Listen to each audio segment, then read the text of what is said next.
The fundamental elements of Toyota's Aygo may not be unique, but the way they've been packaged certainly is. In second generation form, this little city car gained a bit more personality and attitude, an evolution built upon by this usefully revised version. It's more flexible to drive, more media savvy, and more Aygo.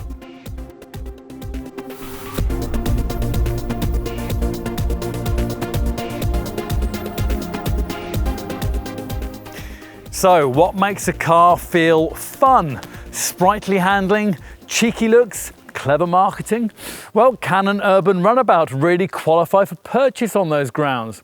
Well, with this model, an improved version of the second generation Toyota Aygo, we're told that it can. Now, you might think you know this car, but if you haven't tried the enhanced version of this Mark II model, launched here in the summer of 2018, then you probably don't. Now, yes, it does share its mechanicals with the original design, and no, it's not quite the same. So let's start with the fundamental thing that hasn't changed. As before, this contender is produced as part of a joint Toyota PSA Group venture that also brings us French alternatives which share most of this car's important bits, namely Peugeot's 108 and Citroen C1. That's always been the case with this Aygo, but in its earlier forms, this model wasn't always completely successful in differentiating itself from its design cousins. Now, that's something Toyota better addressed with the original version of this Mark II model, which was launched back in 2014, and it's an approach that's further developed with this improved lineup. It's not only the look that's now more unique, but also the very specific way that you can personalize it to suit almost any kind of taste or preference, which is all very nice, but will it be enough to attract the buyers that Toyota needs in this segment in the face of competition from slightly larger and sometimes slightly cheaper rivals? To try to help in this regard, Toyota has treated this revised model to upgraded infotainment and more mid-range pulling power from the 1-litre engine. Would it all be enough, though, to keep this Aygo competitive in the closely fought city car segment? Let's see.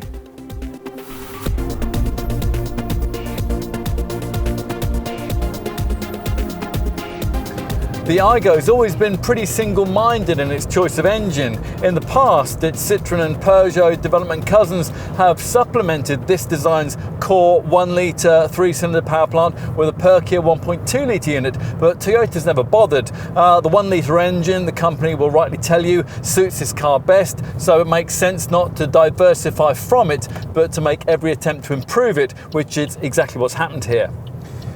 Now, the key change relates to pulling power, which has been refocused in the middle part of the rev range, which is where it's really needed.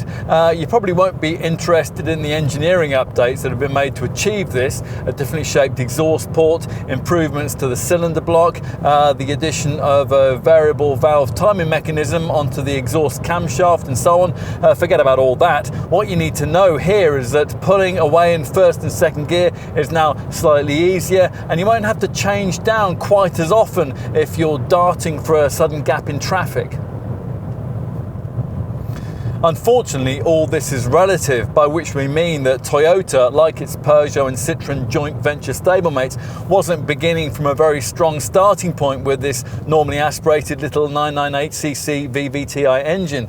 Even with all the improvements, peak pulling power, now down slightly to 93 Newton meters, still isn't developed until you thrash the thing all the way up to 4,400 revs, which you're going to have to do to make meaningful progress. And even then, the rest to 62 miles an hour time is a distinctly leisurely 13.8 seconds. That's provided you go for the manual model.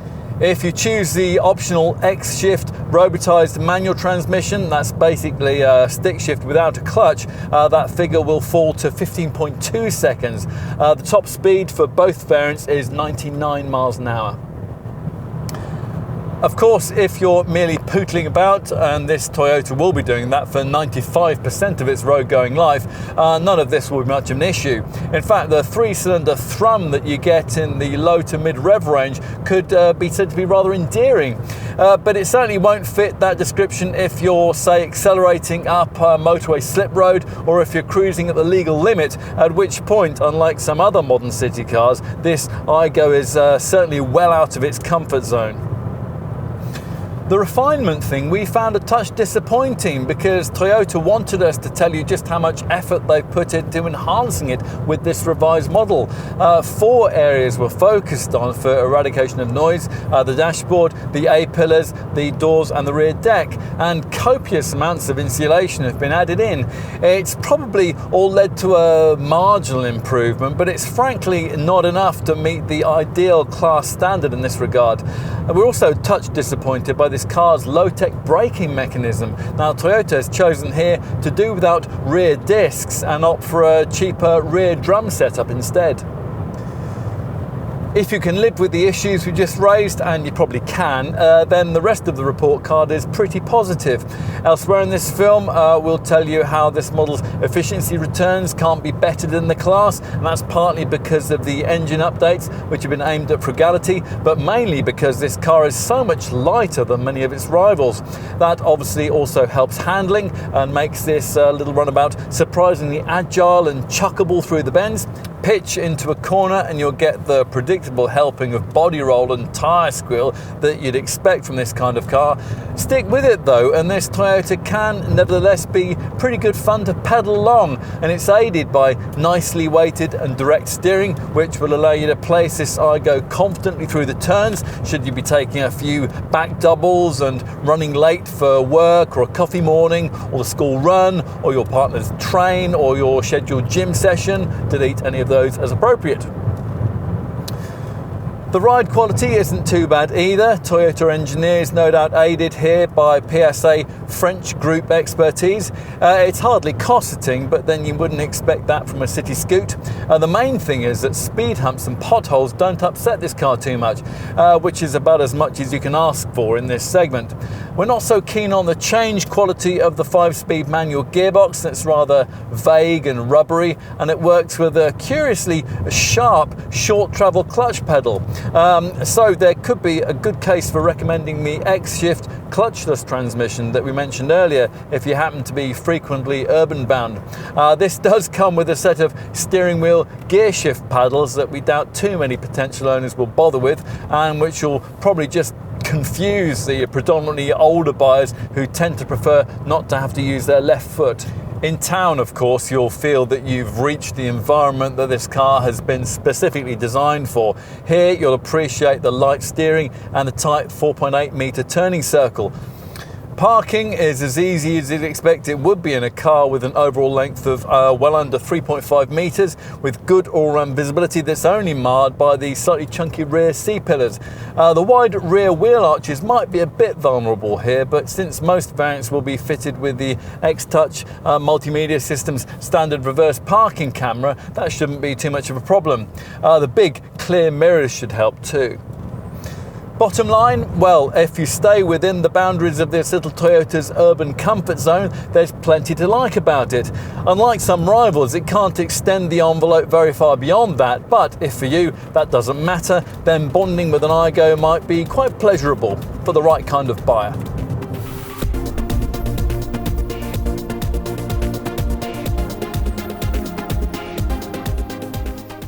There are lots of very capable city cars on the market, but not many that are visually distinct enough to stick in your mind. Now, rather cleverly, this Aygo focuses on exactly that approach. Shared underpinnings with PSA Group models mean it can't be the most spacious or the most powerful car in the class, but it can offer the sassiest looks, and it does. Now, in a crowded marketplace, it's better to have a design that half your potential customers love, rather than one that nobody objects to. Hence the hefty dose of attitude that features here at the front end. Now, with this revised model, we have a 3-dimensional version of the X-shaped frontal graphic that was introduced in 2-dimensional form on this car back in 2014. This so-called J-playful design philosophy was apparently inspired by Japanese youth culture, and in particular by the car in the Japanese cartoon Astro Boy. No, we hadn't heard of that either. Anyway, this time around, the X effect is more integral to the styling of the nose section rather than merely being a visual graphic. Its upper section is emphasized by the LED daytime running light framing of the restyled headlamp clusters. The lower section of the X frames the front grille. An extra Extra opportunities for personalisation are provided by the way that it's possible to colour code the spoiler lip and these triangular patches just beneath the headlamps.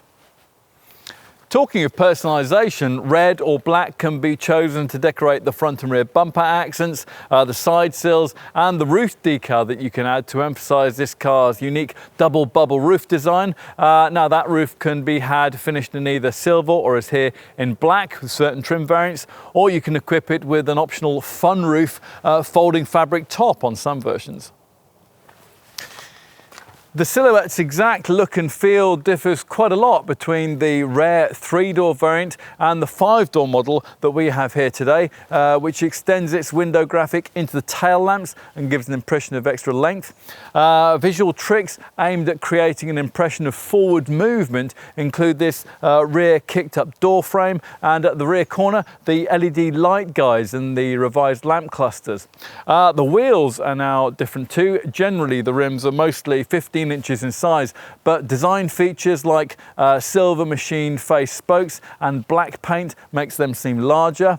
The rear doors, incidentally, are the only body panels that are shared with the Peugeot 108 and Citroen C1 sister models, which roll out of the same Czech factory as this Toyota. Here at the rear with its integrated roof spoiler, you'll better appreciate the intricate effort that's gone into redesigning these tail lamp clusters.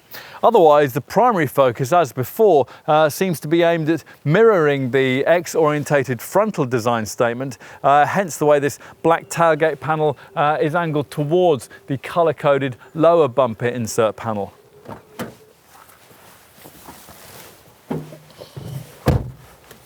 Fewer changes feature once you get inside. The circular instrument binnacle features fresh colouring and a three-dimensional turbine-style design. There's also body-coloured matching of these side air vents and some fresh upholstery trims. The main change kicks in towards the top of the range though, if you can stretch to a variant like this one, which upgrades the 7-inch X-Touch centre dash infotainment colour touchscreen to display audio status. That means it'll be kitted out with voice control and Apple CarPlay, Android Auto smartphone mirroring. This will of course allow you to pull up navigation through a phone app, although if you'd rather have a proper built-in navigation system, then the display audio setup like the standard one can also be kitted out with that. Quite a few city cars in this segment, the Volkswagen Up and its clones for example, still haven't been designed to accommodate any kind of monitor of this sort, which seems a surprising oversight given how media savvy the youthful target audience for this kind of car tends to be. Now this screen comes as standard, providing you avoid entry-level trim, and it incorporates a DAB tuner, Bluetooth and even a rear-view camera as standard. Enough with media stuff, what else? Well, it's reasonably easy to get comfortable, providing you avoided an entry-level variant without seat height adjustment. Now that's something that it's important to have because a steering wheel adjusts only up and down, not in and out. The bar graph rev counter stuck to the side of the speedo pod looks a bit odd, but the wide dashboard's nicely trimmed in this cool matte finish, and it's framed by refreshingly slim A-pillars that aid visibility. Okay, so the quality of the trim isn't quite up to the kind of thing you'd find in, say, a Volkswagen Up, but the design's more interesting, which takes your mind off the fact. As with the exterior, personalisation rules, which is why the instrument panel, the centre console, the air vents, the gear shift knob and the gear lever surround can all, in theory anyway, be changed to a colour of your choosing, even after years of ownership. On a more practical note though, there are 2 cup holders, there's a good sized glove box, and there are door bins big enough to hold a 500ml bottle of water. So, time to check out the rear seat. Before doing that, we need to draw your attention to something quite important, namely just how much smaller this car is than its key rivals, which you might well think to be a good thing if you prioritise nippy manoeuvrability rather than interior space in a car of this kind. Measuring in at just 3,455 mils in length, an Aygo is fully 145 mils shorter than, say, a Volkswagen Up. It's 210 mils shorter than a Hyundai i10, and a massive 486 mils shorter than the Ford Ka+. And these are big differences. So once you've squeezed your head under the swept-back roofline, don't expect this back seat to be terribly spacious. It isn't. Adults will find their knees brushing the front seat backs and their heads very close to the ceiling.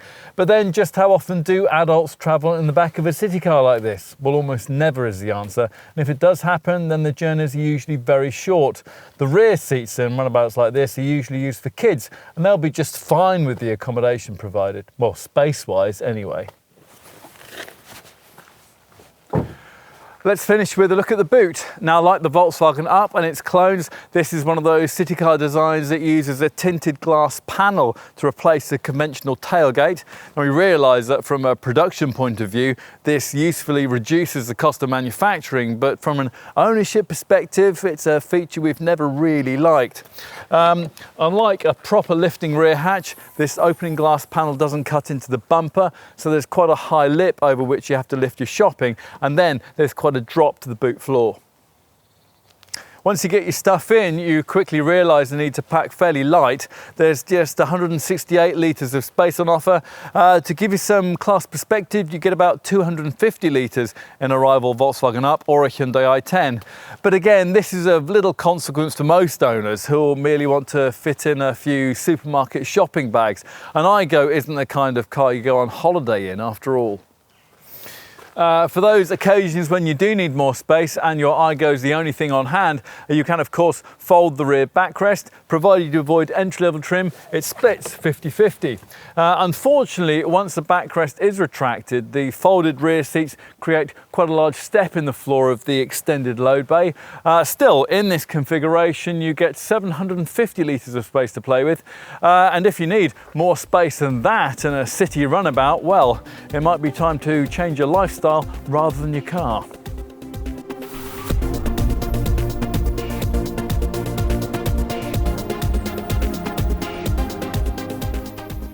Prices start at just under £10,000, but that only gets you the Spartan base X-Spec trim level that you're unlikely to want.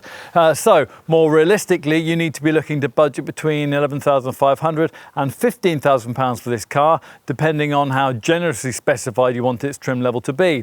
As ever, the basic Aygo recipe remains pretty straightforward: a single 1-litre petrol engine option, and the majority of the range based around this 5-door body shape, although with that entry-level X-Spec, you can have a 3-door body shape at a £300 saving. As we'll see a bit later in this section, you're going to need to avoid base level trim if you're going to have the equipment, the safety and the personalisation options that you probably want. And if you can do that, you'll be offered the option of Toyota's X-Shift automised manual gearbox for an extra £700. Now, the starting point in this mainstream part of the range is X-Play trim, and that's a spec level that was built on at the launch of this revised Mark II model by a limited run Express variant. Now, beyond that, if you want to make a bit more of a statement, you can opt for X-Trend, Explore, or as in this case, Excite versions. At the top of the range, though, lies an exclusive variant. So, to the value proposition this Toyota's pricing represents in the city car segment. As you might expect, it costs pretty much the same as the two models that share its basic design and which roll from the same Czech factory, Peugeot's 108 and Citroen C1. From that trio, you would probably buy this Toyota if you prioritised visual appeal, as the sales figures suggest that most buyers in this segment do. The Aygo arguably has more scope for personalisation than its two French stablemates too, and that's another key buying incentive. So, how does it stack up against contenders elsewhere in the city car sector? Well, arguably the toughest challenge comes from the model that customers in this class know either as a Volkswagen Up, a Skoda Citigo or a Seat Mii. That shared design offers more interior space than this one does, but the official figures suggest that the power plant on offer in this Toyota will take you 4 to 5 miles further on every gallon and put out 6 to 7 grams per kilometre less of CO2 than the volume 60 PS 1-litre MPI engine that nearly all versions of the Skoda, the VW and the Seat use. That could be a significant difference. Price-wise, in rough terms, if you're looking at an Aygo, think in terms of a Citigo costing about £500 less, a Mii being around £500 more, and an Up costing around about the same but offering slightly less equipment. Beyond these options, we could understand if you were to conclude that there's nothing else in the segment quite like this Toyota. The Ford Ka Plus, the Vauxhall Viva, the Renault Twingo, the Fiat Panda, the Kia Picanto and the Hyundai i10, they're all bigger inside than an Aygo and they all cost about the same, but crucially, they're all about 20% more expensive to run. So think around 55 to the gallon and 115 to 120 grams per kilometre of CO2, rather than nearly 70 to the gallon and 93 grams per kilometre of CO2. That's a huge difference.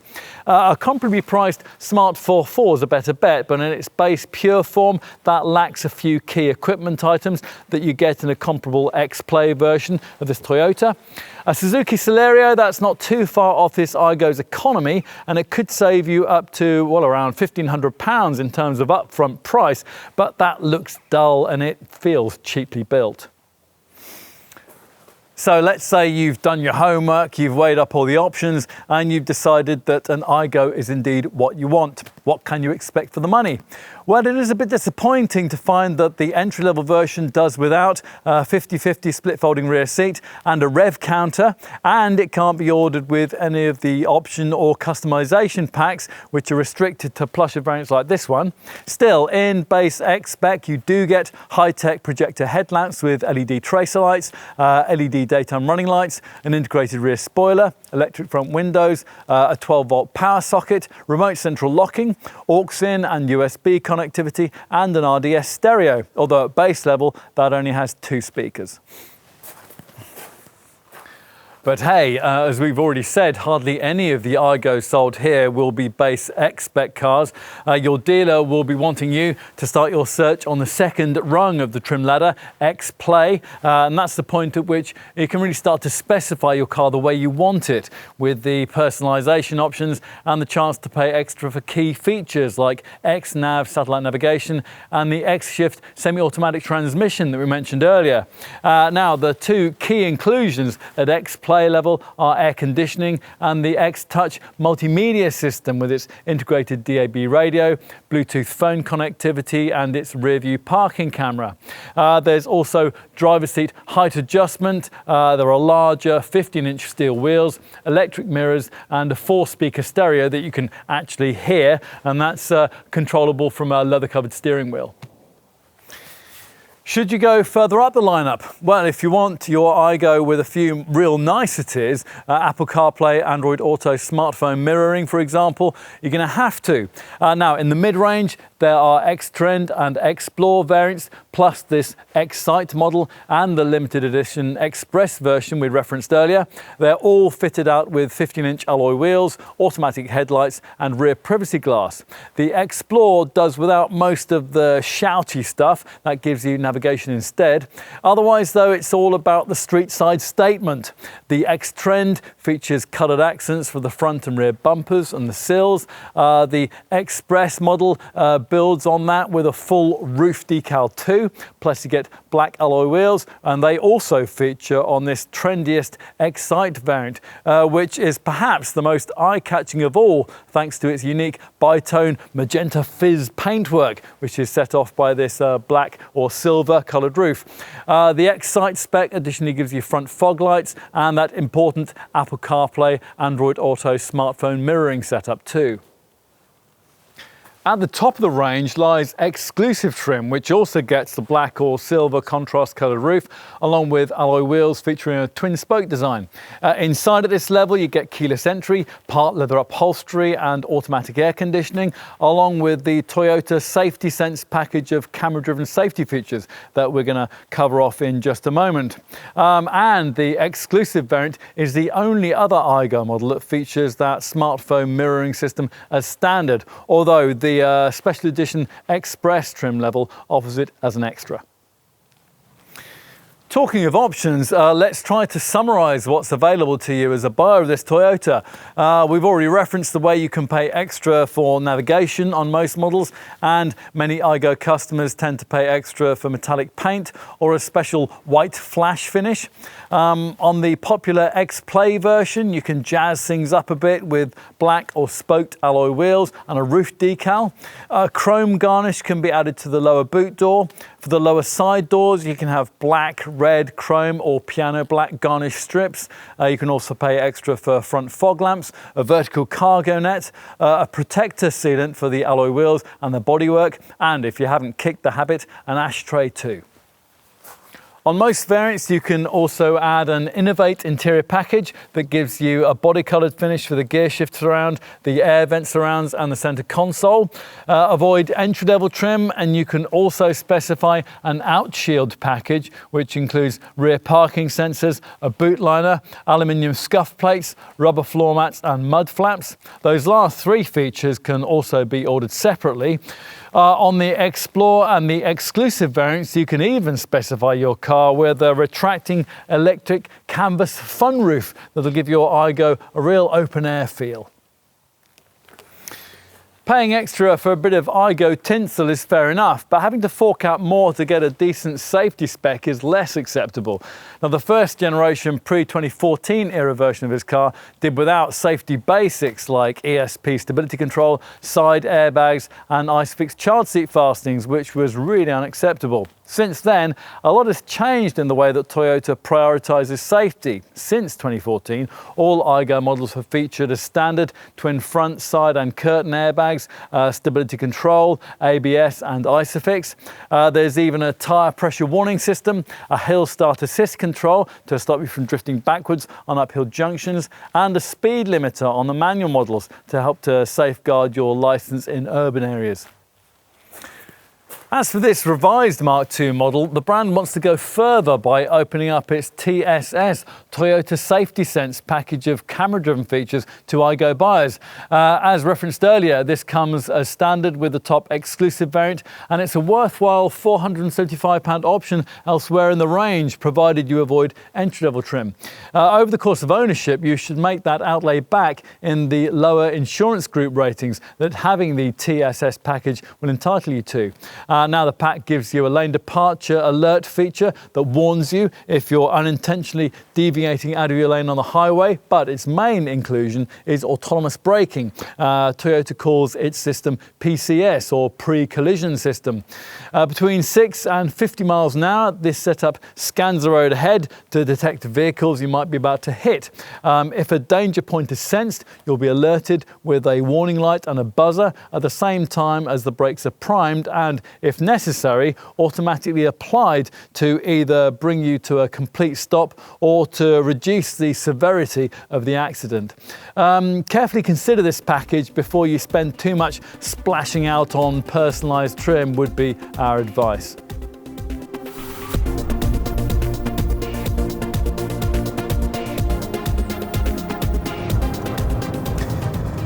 Toyota's perspective is that a small city car should be, well, small, and here is where that approach really pays off. We commented in our design and build section just how much shorter this car was than its A-segment rivals, and that of course means it's lighter too. An Aygo can weigh as little as 840 kilos. To give you some class perspective, that's 89 kilos less than a Volkswagen Up, 93 kilos lighter than a Hyundai i10, and a massive 223 kilos lighter than a Ford Ka+. To put it another way, this car is the weight of an average-sized adult, lighter than even its most featherweight competitor. Small wonder then that it offers fuel and CO2 stats that can't be bettered in the class. The figures in question, 68.9 mpg on the combined cycle and 93 grams per kilometre of CO2 for a manual variant, can of course be equalled by the Peugeot 108 and Citroen C1 models that share all this Toyota's engineering and fundamental design. But otherwise, as we referenced in our market and model range section, any other car in this segment is going to cost you quite a lot more to run. Think around 55 to the gallon and 115 to 120 grams per kilometre of CO2 from most rivals. Some, like the Ford Ka+, are much worse than that. The magazines don't tend to emphasise this point when they wax lyrically about the interior space of a Volkswagen Up or the sharp driving dynamics of a Ford Ka+. We don't know why.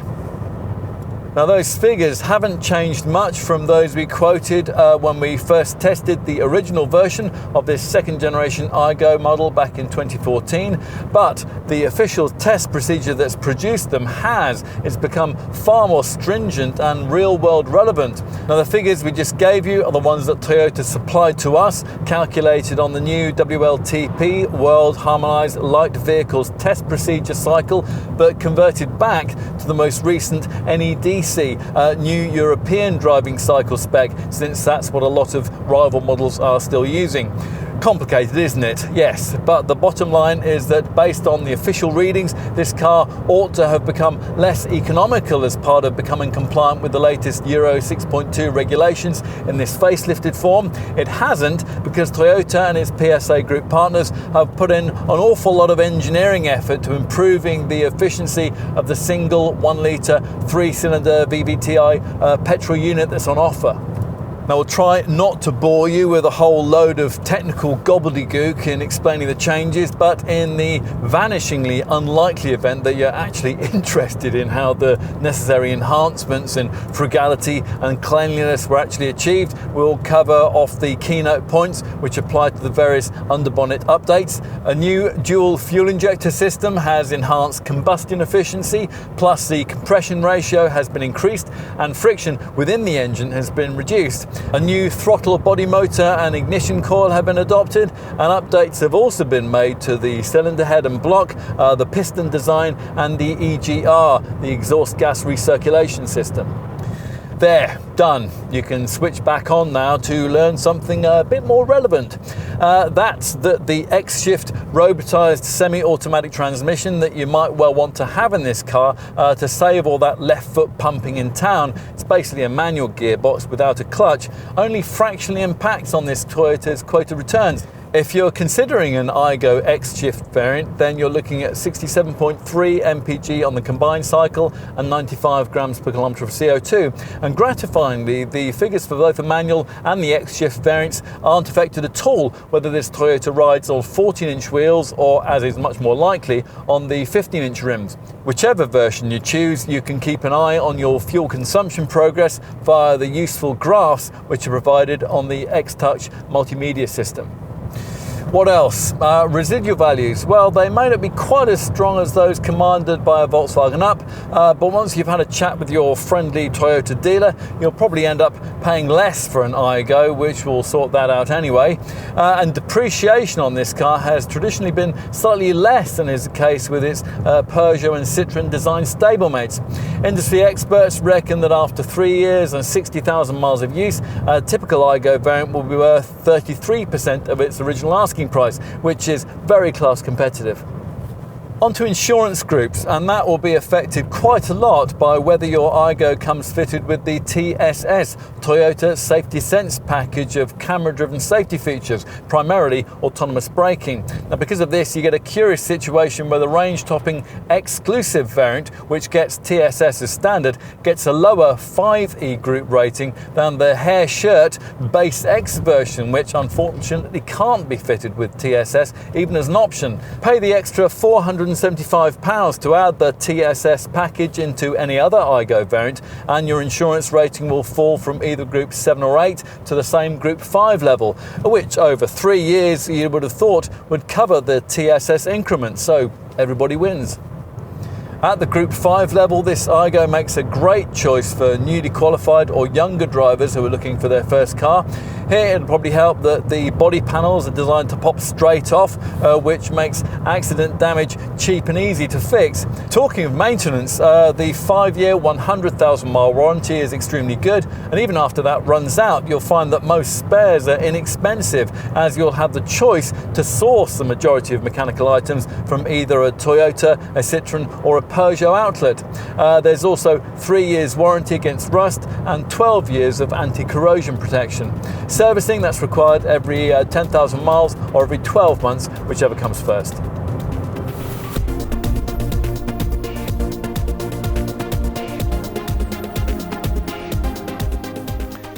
In many fundamental respects, this Aygo's recipe remains much as it always was. The wheelbase is still the same as the first generation model, launched more than a decade back. You still find a 1 litre 3-cylinder petrol engine beneath the bonnet, and the basic handling dynamics are essentially little changed. Even the interior accommodation is much the same. You can achieve a lot with a light engineering update and a bit of extra window dressing though, and there's little doubt that the changes which have created this updated version of this second generation Aygo give it a bit more credibility in this segment. The cabin now feels more modern, the upgraded infotainment system is a must-have, and it's really hard to think of a bolder, more progressive looking city car for sale at any price. Yes, it is a design that might still disappoint in terms of total cabin and luggage space, and the improved handling still doesn't quite hit the class benchmark, but satisfied buyers will tell you that the cheeky looks and the vast options for personalisation more than compensate. Now, these people may not notice this revised model's slightly better refinement and its greater degree of engine flexibility, but it's good to have it anyway. And in summary, well, Toyota's customer research reveals that the way that a city car looks is the most important factor in influencing people to buy it. To be frank though, the market's known that for some time, so it's surprising that more brands in this segment haven't taken this reality more to heart in designing interesting and visually expressive contenders in this class. Now, Toyota has, and that's why this Aygo, the sector's third bestseller, regularly racks up more sales and apparently more complete entrants in the segment. It's all about getting your priorities right, and this car seems to have managed to do just that.